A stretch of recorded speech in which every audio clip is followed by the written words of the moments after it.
Muchas gracias. Placer estar con ustedes. Usualmente, hermanos, comienzo una conferencia o una predicación abriendo la Biblia y vamos a abrir la Biblia. Pero el día de hoy es una ponencia, es algo diferente lo que vamos a tratar el día de hoy. Y el tema que vamos a abordar es la historia de la teología carismática. Es una historia que de alguna manera todos, cada uno de nosotros debemos de entender, especialmente en nuestro contexto latinoamericano. En el título que usted acaba de escuchar, la historia de la teología carismática, encontramos dos conceptos. Por un lado, encontramos el aspecto de la historia y por el otro lado, encontramos la teología. Ahora, generalmente podemos decir que historia tiene que ver con acontecimientos, con eventos, hechos que de alguna manera pertenecieron a un tiempo pasado, personas, grupos, miembros tal vez de una comunidad que vivieron tal experiencia. Ahora, esta perspectiva podría hablar de la historia contemporánea. Por ejemplo, nosotros hablamos acerca de la historia moderna, medieval, la historia de la música clásica, por ejemplo. Hablamos nosotros de la historia del arte, hablamos de la historia de la ciencia. El día de hoy vamos a tratar sobre la historia de la teología carismática. Y esto, hermanos, es un interés realmente que a todos nosotros como pastores, como líderes, debemos de alguna manera entrar y el interés mío no es solamente hablar de historia, no es solamente cronología. No queremos solamente tratar hechos del pasado, pero nuestro interés es la teología que está atrás de esa historia. Entonces, lo que tenemos en mente básicamente no es solamente el aspecto cronológico. Mi interés es tratar la manera de ver esa teología que está atrás de la historia, y eso básicamente en academia teológica se llama teología histórica. Ahora, creo que es importante de entrada hacer la distinción entre la teología histórica y la historia de la iglesia. En este momento no estamos tratando con la historia de la iglesia, sino la teología histórica, aunque las dos están íntimamente relacionadas, no se pueden divorciar. La teología histórica, por un lado, tiene la historia digamos, como base. La teología histórica tiene que ver con la historia de lo que la iglesia directamente ha creído desde su principio. En otras palabras, la teología histórica tiene que ver con la historia de la doctrina, lo que la iglesia en un punto de su vida, de su historia, ha mantenido como verdad. Y entonces la historia de la iglesia generalmente, como acabo de mencionar, son aspectos más generales, tiene que ver con cronología. Ahora, es imposible entender la historia de la iglesia sin entender la doctrina de la iglesia. Ahora, esto nos lleva a nosotros a apreciar de alguna manera los dos elementos.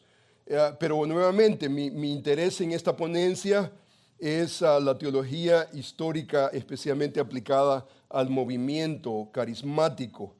Nuestro interés es observar, evaluar la doctrina, las prácticas de este movimiento que ha tenido una influencia increíble no solamente en nuestro medio, pero más allá. Y entonces tratar la manera de objetivamente entender esa historia. Son 121 años de historia de ese movimiento carismático pentecostés. Y entonces se me ha asignado a mí que podamos hacer no solamente una observación de esta historia, pero hacer un evalúo a la luz de las Escrituras. Y esto comprende que la historia de la doctrina, especialmente del movimiento carismático, ha sido básicamente un desarrollo. Hay una variación increíble. Y nuestra pregunta principal es qué es lo que ha creído el pentecostalismo, el carismatismo a través de su breve historia, 120 años, especialmente en cuanto al tema de la pneumatología, que es básicamente lo que distingue el movimiento, específicamente la doctrina del Espíritu Santo. Entonces, para tratar la manera, hermanos, de tener un poquitito de orden tal vez en esta ponencia, me gustaría, número uno, tratar con la historia directamente del movimiento, vamos a tratar sobre la historia directamente, luego después vamos a definir el movimiento carismático en términos teológicos y por último vamos a tratar con las razones de por qué debemos nosotros de entender, especialmente en nuestro contexto, por qué debemos de estudiar el movimiento carismático y al final vamos a tratar con las actitudes que nosotros deberíamos de tener en cuanto a este movimiento. Así que vamos, hermanos, a comenzar. El tiempo es bastante breve, así que vamos a comenzar con una reseña histórica del movimiento carismático. Creo que es importante tratar la manera de entender que a pesar de los esfuerzos, han habido esfuerzos por tratar de vincular el pentecostalismo, el carismatismo a una historia más prolongada. Básicamente, históricamente, de un punto de vista histórico, el movimiento puede datar al siglo XX. El movimiento pentecostal carismático comenzó específicamente en 1901 con una influencia pero muy remarcada de parte de otro movimiento previo, que es el movimiento de la santidad. Ahora, este movimiento de la santidad es también llamado un movimiento de renovación y está identificado con su fundador, John Wesley, 1703-1791. Básicamente, él promovió una ética perfeccionista en cuanto a la santidad. La idea que a un momento a otro el cristiano llega a una perfección, no un proceso, no un progreso, sino una perfección en la vida cristiana. Wesley creía que los cristianos, después de su su justificación, para ser completados, santificados en una manera perfecta, ellos debían de experimentar lo que él llamaba una segunda obra de gracia. Ahora, con el tiempo, los wesleyanos, dentro de la denominación especialmente metodista, llegaron a creer que el cristiano necesitaba esa segunda experiencia de parte del Espíritu Santo para limpiar al creyente de su pecado, poder restaurar la imagen de Dios en la vida de ellos. Entonces Wesley llegó a establecer que el creyente podía llegar a tener una relación con Dios sin pecado por vía de esta segunda bendición del Espíritu Santo. Esto es increíblemente importante, porque nada en teología ocurre en un vacío. No hay un vacío. Hay siempre, si nosotros rastreamos de dónde vienen los movimientos que nosotros vivimos a nuestro alrededor, siempre tienen un raciocinio histórico. En el caso del movimiento pentecostal carismático, vemos nosotros que el movimiento de Wesley fue básicamente el motor que impulsó en esa idea de la santidad, la segunda bendición. Esto es importante porque el movimiento de la santidad básicamente dejó una huella firme en la vida religiosa de generaciones posteriores y específicamente en el movimiento pentecostal carismático. La segunda bendición del Espíritu que se movía en los círculos de santificación se tradujo en el movimiento pentecostal especialmente como el bautismo del Espíritu Santo, como lo veremos más adelante.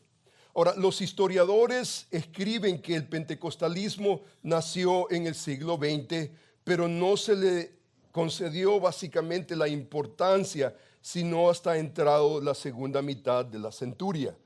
1950 se comenzó ya a tomar un auge en el movimiento increíble en cuanto a estos orígenes. Por ejemplo, hay dos historiadores importantes que relatan esta historia y dicen ellos: las primeras iglesias pentecostales remontan sus orígenes a los avivamientos de 1901-1906, promovidos por el joven pastor metodista de la santidad, Charles Parham. Este es un nombre muy importante que más adelante lo vamos a ver. Él era básicamente el fundador, el director de una humilde escuela en Kansas City, Topeka, Kansas City, el predicador básicamente que se le ha atribuido como el padre del movimiento pentecostal. Él tuvo también una estudiante predicador negro, William Seymour.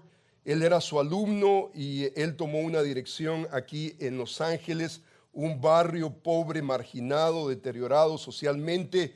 Y el punto de partida de todo este movimiento fue una iglesia metodista en la calle Azusa, número 132 en Los Ángeles. Si usted quiere visitarle, yo le puedo dar la dirección. No le animo, ¿verdad? Mucho, pero bueno, ahí está. Tenemos historia acá. Y entonces esto de esa nomenclatura es importante, especialmente para lo que vamos a tratar más adelante. Entonces los historiadores cuentan, por ejemplo, que Inés Osman fue la primera mujer estudiante de esta escuela bíblica de Parham que habló en lenguas por primera vez. Y entonces la historia describe el siguiente escenario. En aquellos primeros días, concretamente el 3 de enero, 12 pastores de distintas denominaciones fueron bautizados en el Espíritu y hablaron en lenguas. Durante los 4 años siguientes, Parham predicó en una serie de campañas a las que fue difundido por todo Kansas, Missouri, el mensaje que iba a llamarse el mensaje Pentecostés. Y en 1905 se trasladó a Houston, Texas, y allí abrió otra escuela bíblica donde formó a William Seymour, que era este predicador negro que había aceptado la doctrina del movimiento de la santidad, acerca de la santificación como una segunda experiencia en relación a la conversión, que hasta el momento había sido el foco de las predicaciones evangélicas de tal movimiento. Seymour aceptó, recibió la enseñanza de Parham y entonces él básicamente adoptó el concepto no solamente de el bautismo del Espíritu Santo, pero también el don de lenguas como evidencia de ello. Y en abril de 1906, Seymour llegó a Los Ángeles.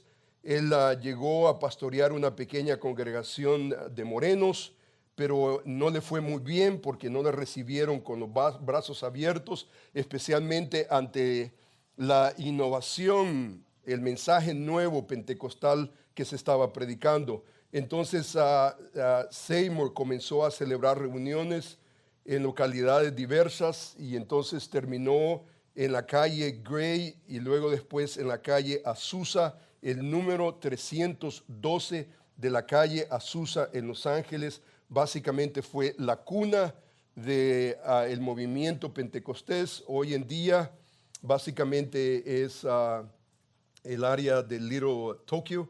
Usted puede ir el día de hoy y el estado de California tiene básicamente un monumento ahí. Es un monumento histórico que básicamente está reservado para el movimiento pentecostal. O sea que el condado, el estado básicamente reconoce ese lugar como la cuna del movimiento pentecostal.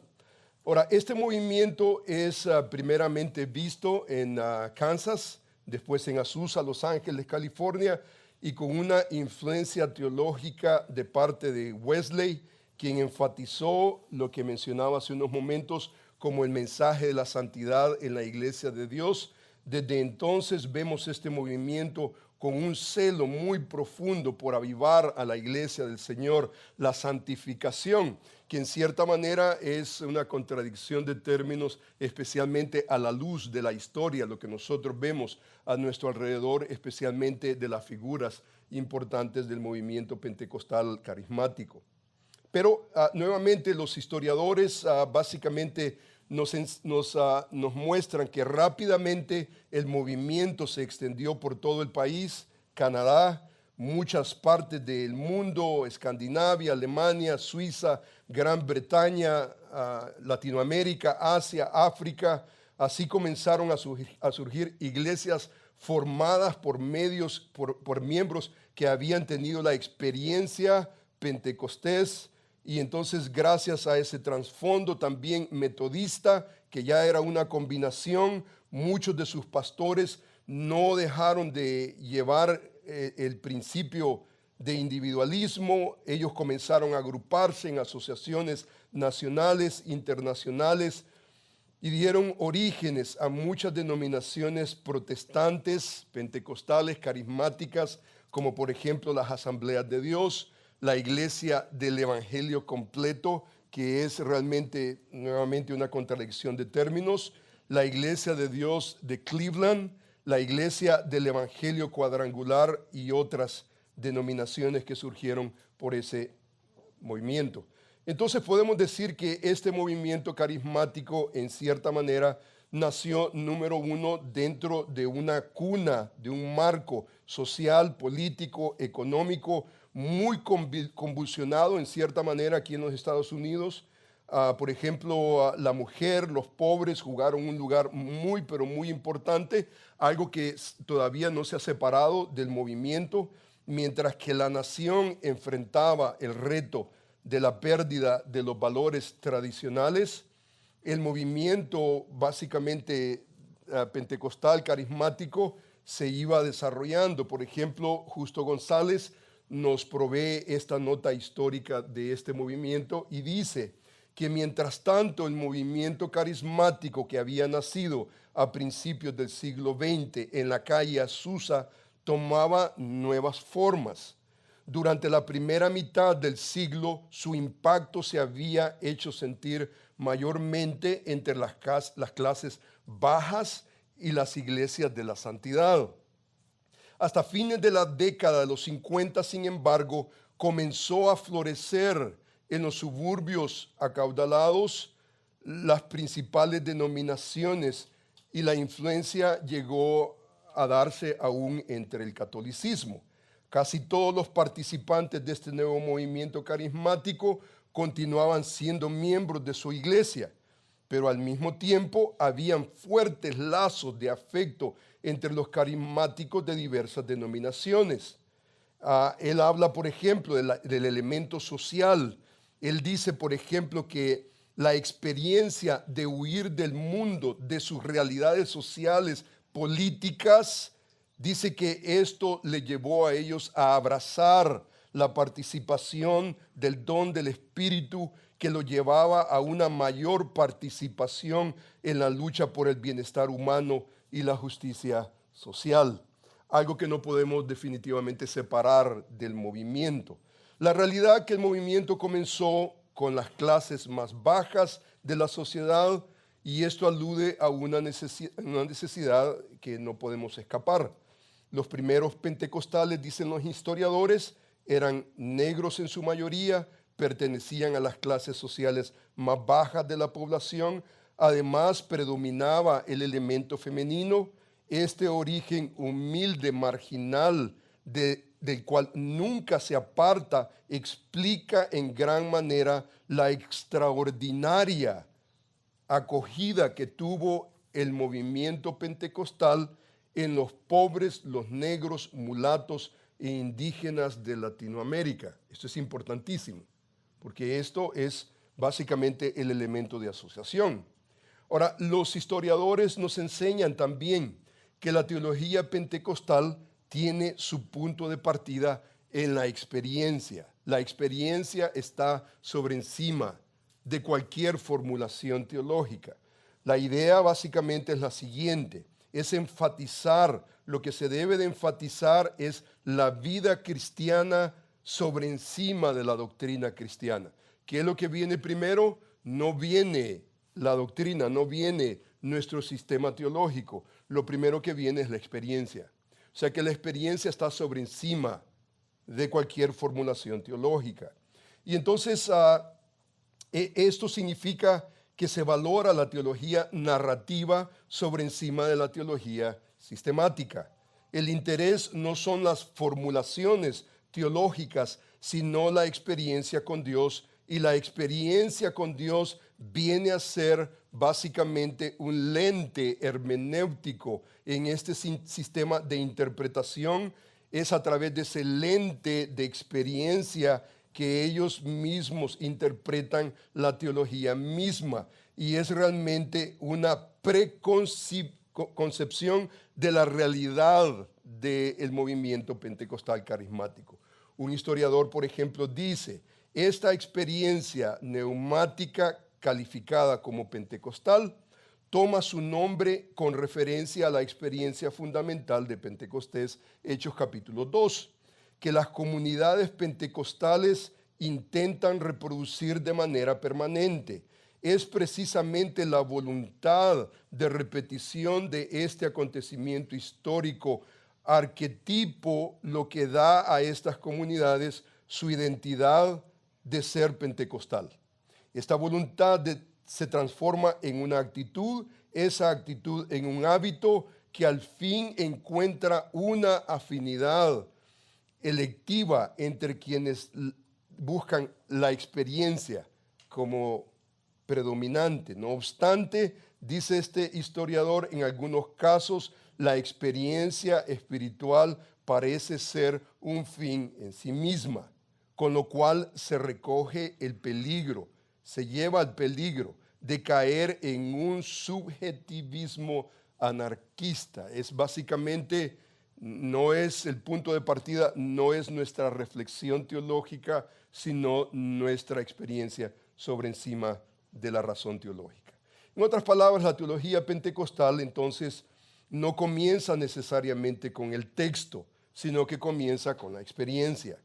Hechos capítulo 2 viene a ser el lente para ellos hermenéutico para interpretar toda la escritura. Ahora, el problema de esto es quién creó ese lente hermenéutico. ¿Quién lo creó? ¿Por qué crear ese lente hermenéutico tan importante para filtrar todo lo que la Escritura tiene que decir? Esa es la pregunta. Ahora, no es el texto el que está dictando, sino un sistema teológico carente de reflexión teológica, de posturas lógicas, sistemáticas. Hay una carencia de exégesis bíblica y en este escenario teológico, básicamente lo que encontramos es una serie de problemáticas que muchos otros movimientos básicamente han terminado haciendo exactamente lo mismo. Comenzar no necesariamente con el texto, sino con la experiencia. Pero los historiadores también identifican, por lo menos en todo este movimiento, por lo menos lo que ellos llaman tres oleadas en este movimiento. El movimiento número 1 pentecostal, el movimiento carismático y el movimiento neopentecostal. Y entonces pensemos nosotros en el primer movimiento. La primera ola que tiene que ver con el nacimiento del movimiento pentecostal 1901 a 1959. Nuevamente, Parham es el pastor metodista fundador, el que está atrás. Seymour, quien básicamente ejerció un gran impacto, especialmente en Azusa, Los Ángeles, California.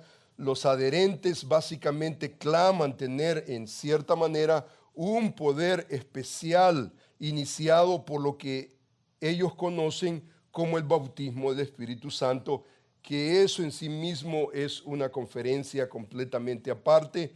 Simplemente ellos básicamente toman eso como la experiencia primaria y distinguible del movimiento. El pentecostalismo es una denominación, no solamente un espíritu, pero una denominación que denomina su teología básicamente arminiana. Se consideran como el tronco específico de toda experiencia carismática, el tronco principal teológico del movimiento carismático, en otras palabras, es el pentecostalismo. Como centro principal de la teología pentecostal carismática, toma la práctica de hablar en lenguas como la sola evidencia física de iniciación del bautismo del Espíritu Santo. Vamos a ver esto un poquitito más adelante. Pero, por ejemplo, historiadores, teólogos carismáticos, pentecostales, dicen que es y siempre ha sido ese sello, por ejemplo, del bautismo del Espíritu, el sello definitivo, en inglés de hallmark, es el distintivo del movimiento. Ahora, ellos dicen que no cabe duda de que esta norma se convirtió en la prueba de fuego, del movimiento. Ahora, ellos hablan, por ejemplo, de otros elementos importantes en el movimiento, como por ejemplo la música rápida, emocional, estática, el sanamiento divino como prácticas coiguales, pero el bautismo del Espíritu Santo continúa siendo la marca distinguible del movimiento. Ahora, entramos nosotros a la segunda ola, 1960 a 1979. Esto también es llamado como el neopentecostalismo. A diferencia del pentecostalismo clásico, es importante entenderlo porque esto es un asunto no necesariamente de un cambio, digamos, de marcado, sino básicamente cambio de énfasis. Y entonces observamos que el protagonista principal en esta época fue un pastor episcopal, Dennis Bennett. Él era rector de la iglesia episcopal de San Marcos aquí en Van Nuys, unos 5 minutitos de acá. Y en 1959 él tuvo una experiencia que él denominó la experiencia del bautismo del Espíritu Santo y comenzó a hablar en lenguas y esto lo llevó a ser expulsado de su propia parroquia. Él se fue a Seattle, Washington, donde ejerció una gran influencia de lejos en el movimiento, especialmente episcopal. Y entonces todas las denominaciones de alguna manera reconocen a Dennis Bennett como un influenciante tremendo, especialmente en la segunda ola. Pronto el movimiento carismático tomó básicamente una influencia en otras denominaciones. El carismatismo no era necesariamente solo una denominación, sino que era un espíritu que entró en otras denominaciones por buscar una renovación espiritual a través de los dones espirituales, profecías, sanamientos, etcétera, que operaban en muchas denominaciones históricas, por ejemplo, entre los metodistas, bautistas, menonitas, wesleyanos, anglicanos, luteranos, reformados y también presbiterianos. Entra la tercera ola, 1980, hasta el presente. Esta es caracterizada por señales, maravillas, prodigios, abrazadas por muchas denominaciones, denominaciones que lo que crearon básicamente fue Iglesia Bautista Pentecostal, Iglesia Presbiteriana Pentecostal, Iglesia. Entonces, ese apellido pentecostal de alguna manera lo unieron. No se desligaron completamente de su denominación, retuvieron de alguna manera su identidad teológica, pero añadieron ese espíritu carismático. Y entonces, a pesar de que esta tercera ola buscaba básicamente obras portentosas, ellos básicamente eran más discretos que sus antepasados pentecostales y ellos buscaban básicamente, buscaban ser muy discretos en cuanto al don de lenguas y no veían esta expresión como la evidencia principal del bautismo del Espíritu Santo. Entonces, este movimiento de renovación espiritual no era necesariamente ligado al pentecostalismo clásico, sino que ya era una renovación carismática que clamaba tener una experiencia especial con el Espíritu Santo. La nomenclatura ya no era el bautismo del Espíritu Santo, sino la llenura del Espíritu Santo, que ese es un movimiento, ya es un cambio increíblemente importante. Ahora, ellos concebían que la llenura del Espíritu Santo no se manifestaba solamente en el don de lenguas exclusivamente, sino también podía incluir caídas, temblores, sensaciones de ebriedad. Estos neocarismáticos de la tercera ola aceptaban prácticas como, por ejemplo, esto no es raro para nosotros hoy en día, la risa santa, la danza santa, el vómito santo, como una evidencia de la llenura del Espíritu Santo. O sea que ya no era un asunto, digamos, de hablar en lengua, ya eso ya era de los padres pentecostales, hoy es otra fenomenología, pero la raíz es exactamente lo mismo. Ahora, en cuanto a estas oleadas entre los pentecostales clásicos, carismáticos y también neopentecostales.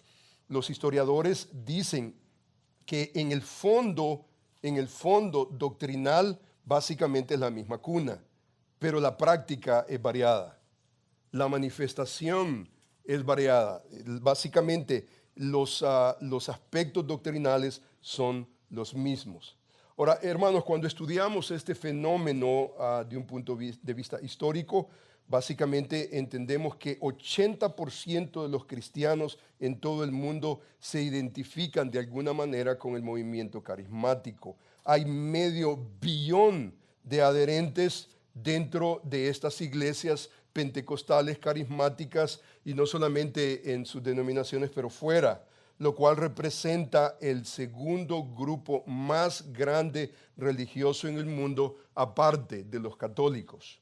Ahora, en cuanto a este crecimiento, los historiadores también nos hablan que todas estas expresiones carismáticas han tenido un crecimiento rápido y se han extendido por todo el mundo desde sus inicios de la década de los 60 hasta el presente. Por ejemplo, el movimiento carismático ha llegado a representar el avivamiento más grande y comprensivo en el curso del siglo XX. No obstante, desde mediados de los años de 1970 en adelante, se ha experimentado indicios de que esta renovación ha pasado su punto culminante y que ahora está reduciéndose en tamaño e influencia. Sin embargo, hermanos, el impacto todavía está ahí y todavía se siente.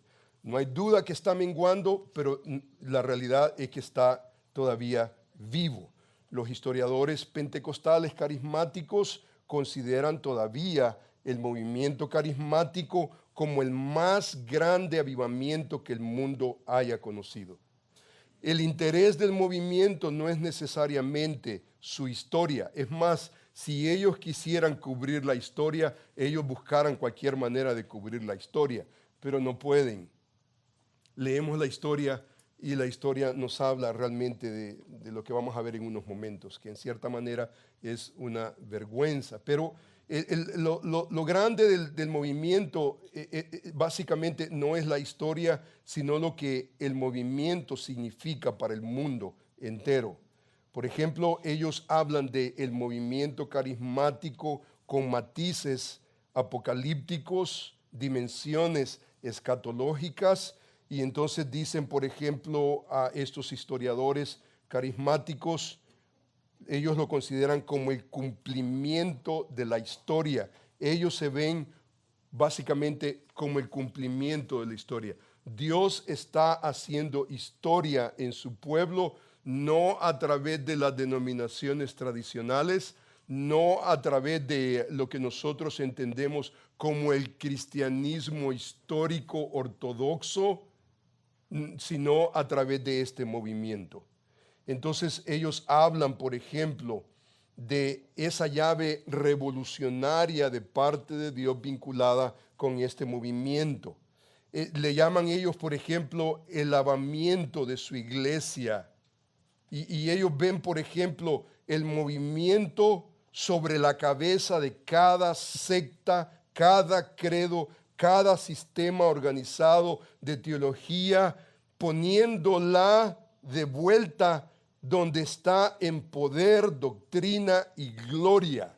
O sea que ellos consideran cualquier otro movimiento religioso cristiano, ellos lo consideran como una invitación a unirse, y a unirse a ese movimiento para ellos escatológico que toda denominación y todo cristiano debería de identificarse y responder básicamente a sus pautas.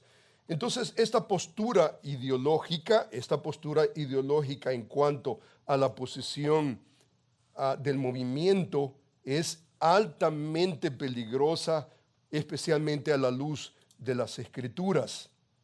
Esta ideología es una teoría usada por muchas iglesias carismáticas y acusan a otras iglesias tradicionales como muertas que necesitan ser suplementadas por el movimiento carismático del momento.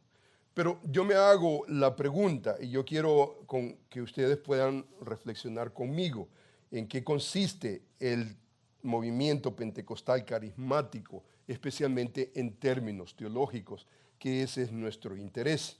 Ahora, cuando observamos las características distintivas del movimiento carismático, entonces encontramos que la teología pentecostal carismática es un movimiento caracterizado por creencias que buscan de alguna manera las mismas experiencias, dones espirituales que los primeros cristianos tuvieron en el día de Pentecostés conforme a Hechos capítulo 2.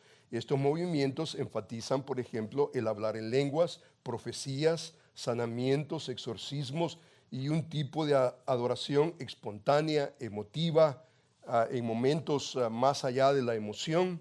Las tradiciones del movimiento carismático pueden verse entre los católicos, los protestantes. Su teología, en cierta manera mínima, usted lo puede ver, es una teología en ciertos grupos calvinistas, pero en su mayoría arminiana. Su impacto se nota no solamente en las clases pobres como su inicio, pero hoy por hoy también entre todas las clases socioeconómicas.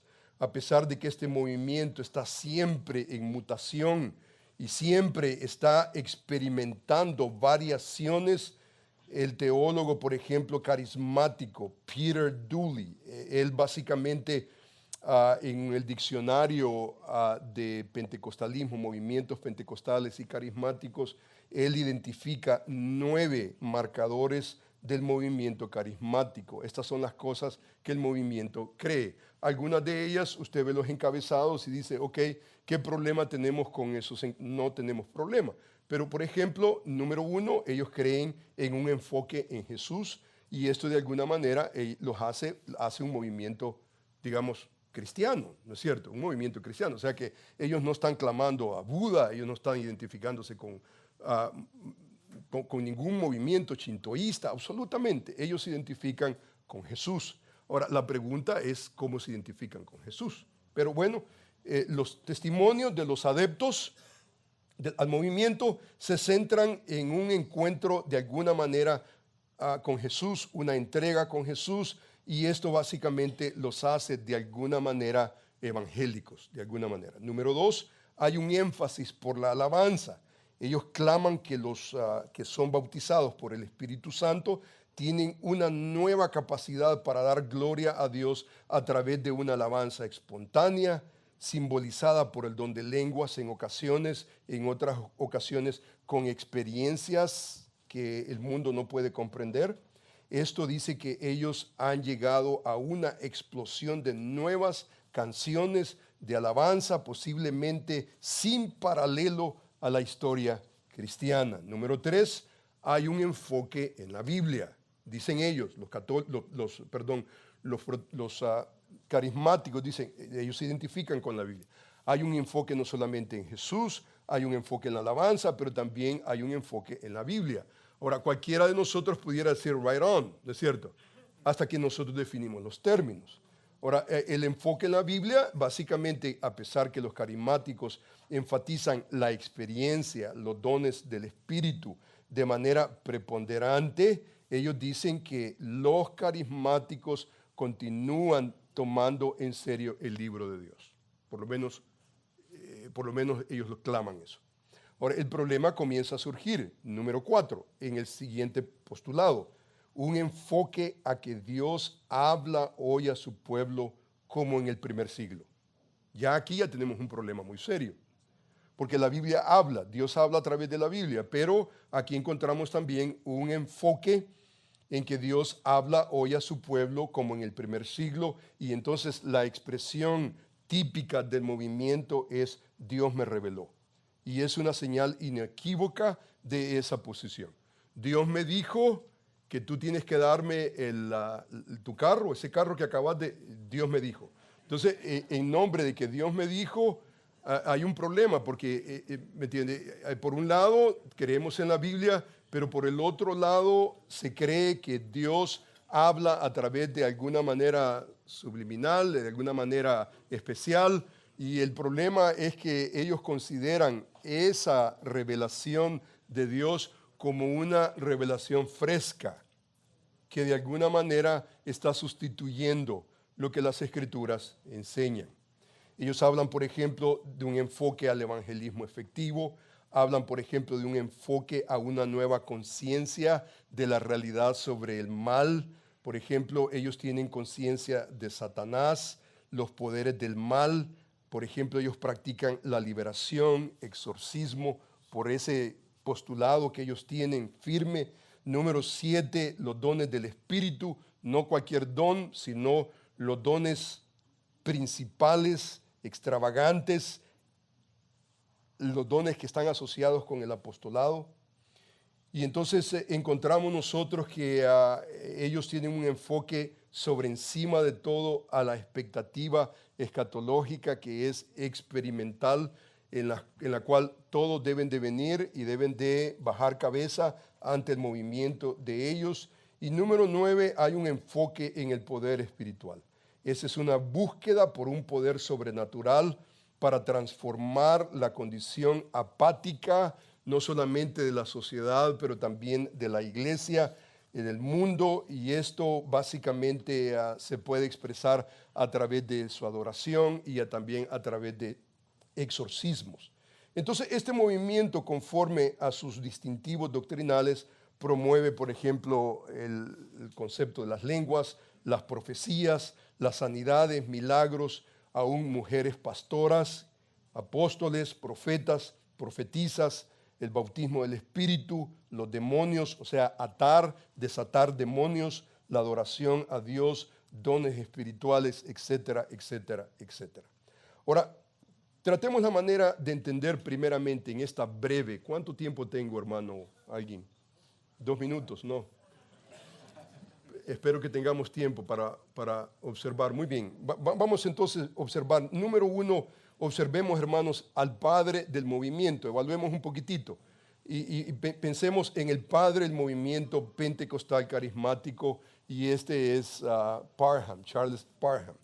Los historiadores consideran a Parham como el fundador del pentecostalismo clásico y el primer teólogo del movimiento carismático que definió para sus seguidores, definió lo que ellos creían sobre la salvación, el bautismo del Espíritu, la sanidad y otros aspectos doctrinales.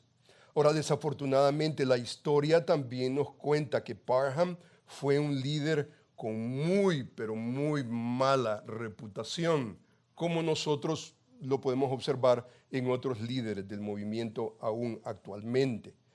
Entonces vemos nosotros, por ejemplo, que hay por lo menos 4 elementos que me gustaría mencionar rápidamente de este personaje Parham. Primeramente, su ministerio. Parham se autodenominó como el proyector del movimiento de fe y apostólico, y en capacidad él celebraba básicamente avivamientos de fe. En el otoño, por ejemplo, de 1906, él celebró una serie de avivamientos en Zion, Illinois, y meses después 5 de sus seguidores golpearon a muerte a una mujer discapacitada en un intento por expulsar de ella al demonio del reumatismo. Eso está en la historia. Rápidamente, Parham desapareció del mapa mientras estos 5 discípulos de él fueron enjuiciados por asesinato, y los diarios básicamente dicen que estos eran miembros de la secta de Parham. Ahora, a pesar de que Parham no fue arrestado, su nombre comenzó a asociarse con un fanatismo religioso asociado no con la vida, sino con la muerte. En otro incidente, por ejemplo, en Kansas, una niña murió porque sus padres se negaron a darle tratamiento médico por buscar la sanidad que ofrecía el ministerio de Parham. Como resultado de este incidente, Parham tuvo que abandonar Kansas e irse a Texas casi como un prófugo de la ley. Él huía básicamente porque las cosas no iban bien. Su inmoralidad, por ejemplo, la historia nos habla que el 19 de julio de 1907 fue arrestado en un hotel en San Antonio, Texas, y bajo cargos de sodomía, conducta sexual con menores. El homosexualismo era parte de su círculo y a pesar de que Parham salió en libertad, su reputación se vino al suelo y las noticias de los escándalos llegaron a los círculos pentecostales, los movimientos que él básicamente había iniciado, y entonces esto cobró un desánimo increíble. Y entonces, número 3, él fue un increíble innovador. Ante esa situación, con el fin de procurar su reputación y distraer la atención de los que le denunciaban, Parham decidió hacer una campaña. Él hizo y esta es la innovación de él, hizo una campaña para recaudar fondos para una expedición a la Tierra Santa en la cual se comprometía en encontrar el arca de Noé como el arca del pacto. O sea que innovador, el hombre no era un tonto, en otras palabras.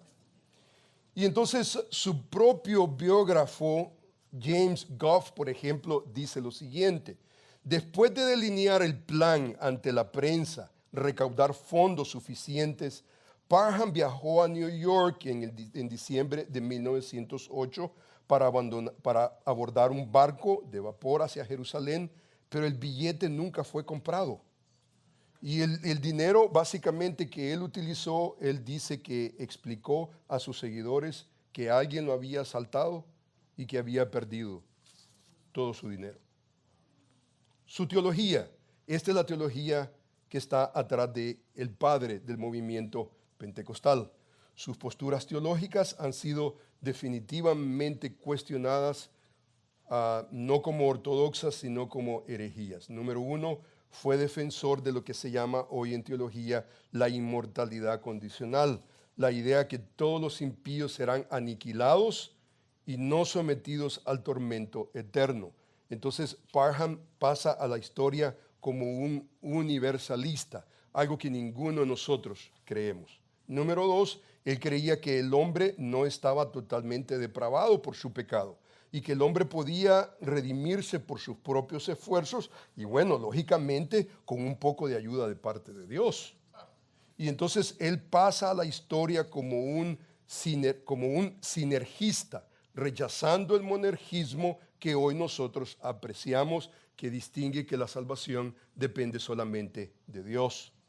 Número 3, él enseñaba que la santidad garantizaba la sanidad física y que era un acto de incredulidad recibir tratamiento médico por cualquier enfermedad. Número 4, él abogó por lo que los historiadores llaman un anglo-israelismo. Él enseñaba que el anglosajón descendía de las 10 tribus de Israel y que por tanto los blancos anglosajones eran verdaderamente el pueblo elegido por Dios. Indudablemente esto fomentó intolerancia racial, era de esperar.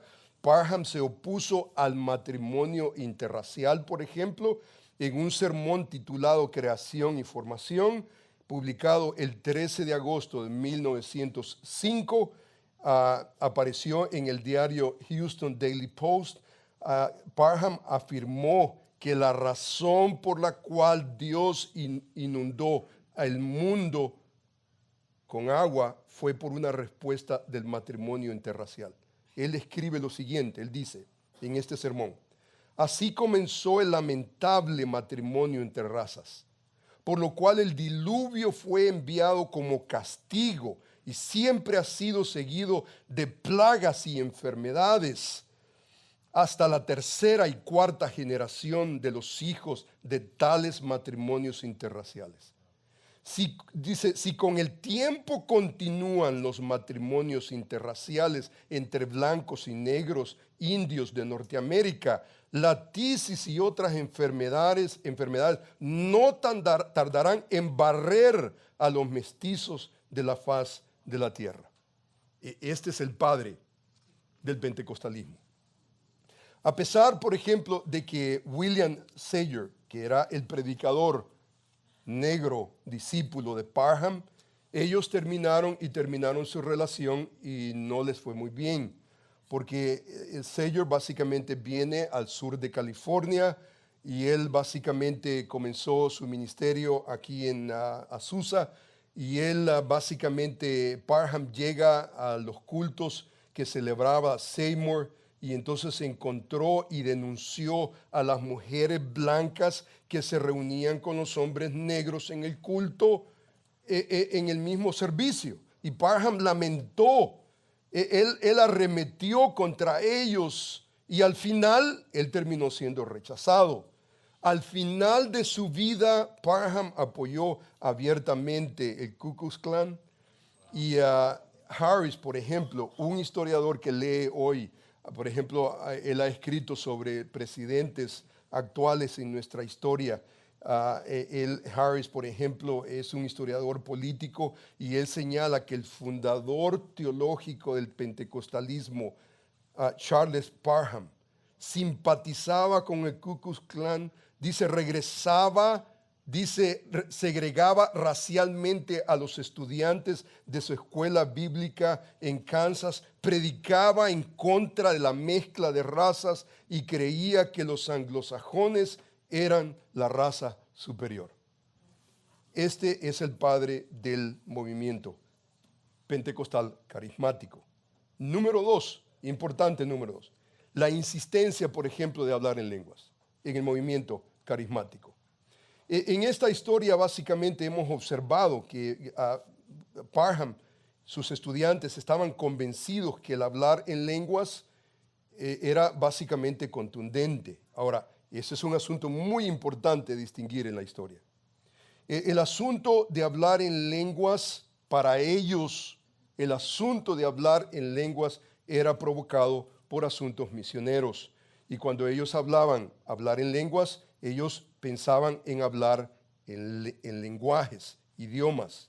Para ellos no era una jerigonza, era un asunto de hablar otros idiomas auténticos, como los que leemos en el libro de los Hechos, el capítulo 2. La perspectiva de Parham en cuanto al don de lenguas era netamente misionera. Él buscaba que los misioneros pentecostales fueran al extranjero sin necesidad de asistir a una escuela de idiomas para proclamar el evangelio. Por ejemplo, Bison Sizer, historiador pentecostal, él escribió sobre este fenómeno y dice: Parham inmediatamente comenzó a enseñar que los misioneros ya no estarían obligados a estudiar idiomas extranjeros para predicar en los campos misioneros. De aquí en adelante enseñó, solo hay que recibir el bautismo del Espíritu Santo, y podía ir a los rincones más lejanos del mundo y predicar a los nativos en lenguas desconocidas para que entiendan el evangelio. Sin embargo, la historia nos enseña que ellos experimentaron el hablar en lenguas y nadie les entendía. Era un balbuceo absurdo que nadie podía entender.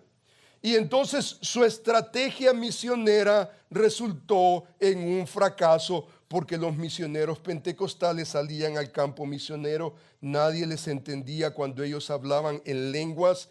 Y cuando este fenómeno fallido sucedió, dice por ejemplo Jack Keffer, pastor de una iglesia a 5 minutos de acá, El Camino. Él es teólogo, historiador, carismático, y él dice lo siguiente: lamentablemente, dice él, la idea de las lenguas, es decir, los idiomas extranjeros, más tarde resultaría en un fracaso vergonzoso cuando los obreros pentecostales fueron a los campos misioneros con su don de lenguas y encontraron que sus oyentes no les entendían.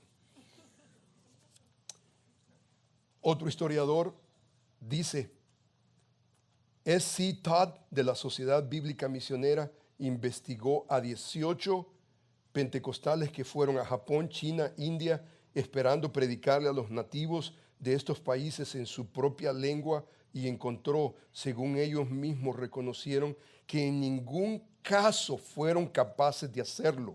Cuando estos y otros misioneros regresaron decepcionados y sintieron que habían fracasado, los pentecostales se vieron obligados a reconsiderar su punto de vista en cuanto a las lenguas. Entonces ellos fueron forzados a reinterpretar el don de lenguas de un concepto de idiomas foráneos, genuinos, a una jerigonza, un balbuceo absurdo que nadie puede comprender en nombre de lenguas celestiales. Y esto es historia. Número 3, rápidamente porque no tenemos ya tiempo. ¿Cuánto tiempo tenemos? Ya. Se acabó. El último, rápido, ya. Antes de que se vaya. Hermano, esto es lo más trágico del movimiento. Esto es lo más trágico.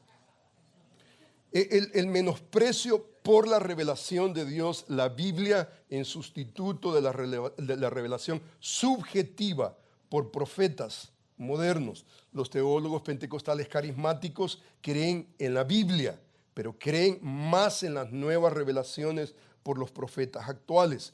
Como lo hemos observado, uno de los distintivos de este movimiento es que Dios habla hoy a su pueblo como en el primer siglo. La expresión nuevamente, Dios me reveló, es esa señal inequívoca del movimiento. La pregunta contundente aquí esta es la pregunta contundente. La teología pentecostal carismática lleva a las personas a acercarse a las Escrituras, la Biblia, o las aleja de la Biblia. Esa es la pregunta. Ahora, hermanos, aquí podemos, discurrir en cuanto a lo que la Biblia nos enseña en cuanto a esta realidad. Pero, hermanos, si nosotros leemos que la ley de Jehová es perfecta, que convierte el alma, entonces no hay sustituto. La palabra entonces es suficiente. Pero en este sistema teológico carismático, ese no es el caso. Ustedes han leído, por ejemplo, de Peter Wagner, un profesor de teología de aquí de Fuller, un gran influyente, y el concepto que él tiene de la Biblia y las nuevas revelaciones es lo siguiente. Él dice, por ejemplo, algunos se oponen a la idea que Dios se comunica directamente con nosotros, pensando que todo lo que Dios ha querido revelar lo mostró en la Biblia. ¿De quién está hablando? De usted y de mí.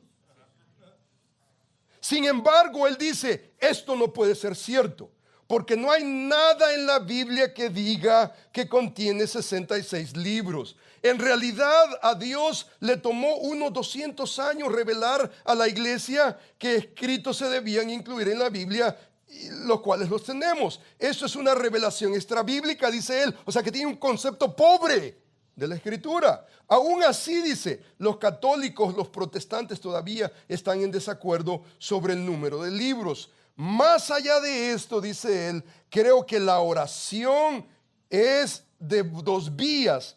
Le hablamos a Dios y esperamos que Él nos hable a nosotros. Podemos escuchar la voz de Dios. Él también les revela cosas nuevas a los profetas, como lo hemos visto. Vea usted esta trágica expresión. Este es Jack Deere. Este es otro teólogo que desafortunadamente estaba en el seminario Dallas Theological Seminary.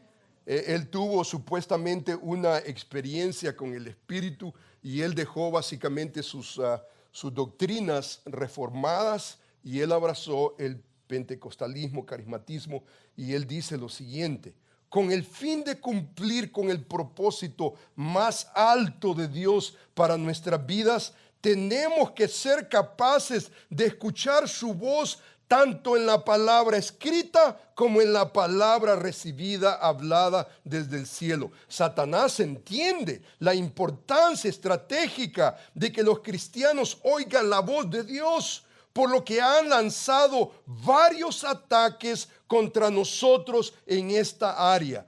Uno de sus ataques, dice él, más exitosos ha sido el desarrollo de una doctrina que enseña que Dios ya no nos habla sino mediante a la palabra escrita.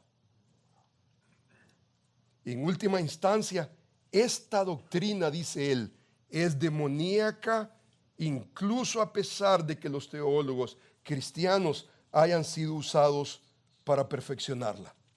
Este es el concepto de la Escritura. O sea, creen en la Biblia. No hay duda. Abren la Biblia. Pero aquí hay un asunto, y hermano, esto lo hemos repetido. Esto no es nuevo. Es casi como que si estamos regresando básicamente, como que estamos regresando a la historia. Porque ¿dónde nosotros vemos ese fenómeno? Lo vemos básicamente en el siglo XVI, protestantismo, el catolicismo. Los católicos creen en las Escrituras, pero creen también en la tradición. Ahora, la pregunta es, cuando la Escritura y la tradición están en contra, ¿qué es lo que hacemos? ¿Quién tiene más valor? En el sistema pentecostal carismático, la nueva revelación está sobre encima de la revelación antigua, anticuada. Y entonces, ¿qué hicieron los reformadores? Ellos venían hablando de sola Escritura. ¿Por qué sola? Sola es básicamente el latín solamente. Ahora, en solo lo que eso significa es la Escritura no tiene competencia. La Escritura no puede competir. Sola Escritura es solamente la Escritura, afirma la doctrina bíblica que la Biblia sola es la única autoridad para los asuntos de fe, práctica, la Escritura solamente. Y la Escritura es la norma por la cual todos nosotros como creyentes debemos de vivir. La iglesia debe de aceptar ese postulado. Los reformadores protestantes insistieron que las Escrituras eran suficientes, autoritativas. Ellos creían que el cristianismo genuino debía estar basado en el libro de Dios, la revelación de Dios confinada en los 66 libros de la Biblia. Esto, hermanos, es importante para nosotros al considerar este movimiento, porque si nosotros no tenemos cuidado, comenzamos nosotros a poner la experiencia sobre encima de la autoridad de las Escrituras. Lutero, por ejemplo, tenía este concepto. Ahora, si alguno de los santos padres que traen la tradición muestra que sus interpretaciones basadas en las Escrituras, si las Escrituras prueban que esta es la manera en que debemos de interpretarla, entonces esta interpretación es correcta. Pero si ese no es el caso, no debo aceptarla. Esa es la postura histórica, ortodoxa. Esta es nuestra historia. Para Lutero, la Biblia era el libro del Espíritu, el vehículo del Espíritu. La Biblia no era un libro entre otros libros, sino la única fuente inerrante de revelación divina que debe no solamente entenderse, pero debe también de obedecerse. El movimiento carismático, por más de un siglo de existencia, nos ha dejado confusión, desaliento. Nosotros conocemos personas, por ejemplo, enfermas, discapacitadas, que han sido arrastradas por el error de este movimiento, que básicamente en sus reuniones, por el deseo de ser sanadas, regresan a sus casas con desilusión. Algunos de ellos han sido estafados en gran manera con grandes sumas de dinero por los charlatanes. Esto, por ejemplo, esta epidemia actual, por ejemplo, de los Jimmys, Jimmy Baker, Jimmy Swaggart. ¿Alguien se llama Jimmy por ahí? Es o sea, esto no ha pasado de moda. Esto no ha pasado de moda. Y entonces nuestra tarea, hermanos, como cristianos bíblicos, es evaluar este movimiento carismático y cualquier otro movimiento a la luz de la Escritura, a la luz de la ortodoxia, a la luz de esa línea histórica que podemos nosotros corroborar. Nuestro estudio nos alerta a las herejías, nos importa la verdad. Y cuando hay verdad, entonces el error está a nuestro alrededor. La pregunta aquí, hermanos, con la que quiero finalizar por asunto de tiempo es: ¿cuál entonces debería de ser nuestra actitud ante este movimiento pentecostal carismático que básicamente no tiene un criterio correcto sobre la verdad de Dios, la Biblia? ¿Es tolerancia? ¿Es indiferencia?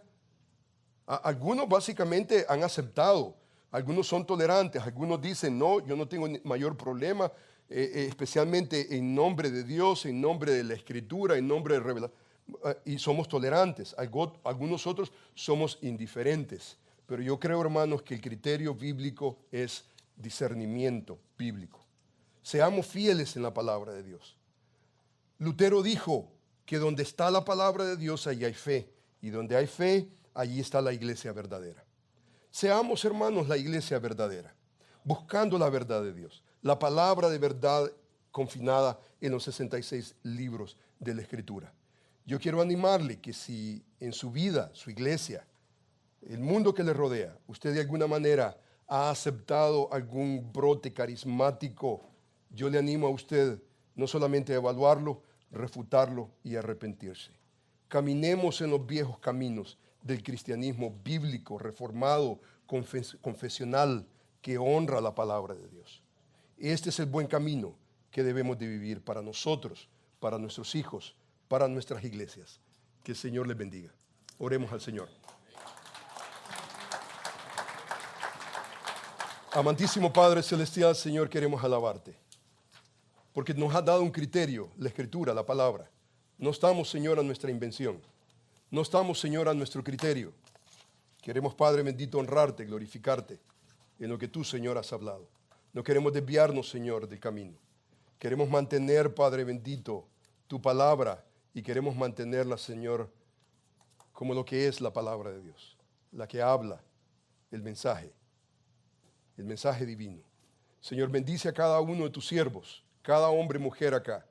Señor, de alguna manera nosotros hemos sido influenciados de alguna otra manera y queremos, Padre bendito, depurar nuestra vida, depurar nuestras familias, depurar nuestras iglesias con el agua de la palabra de vida.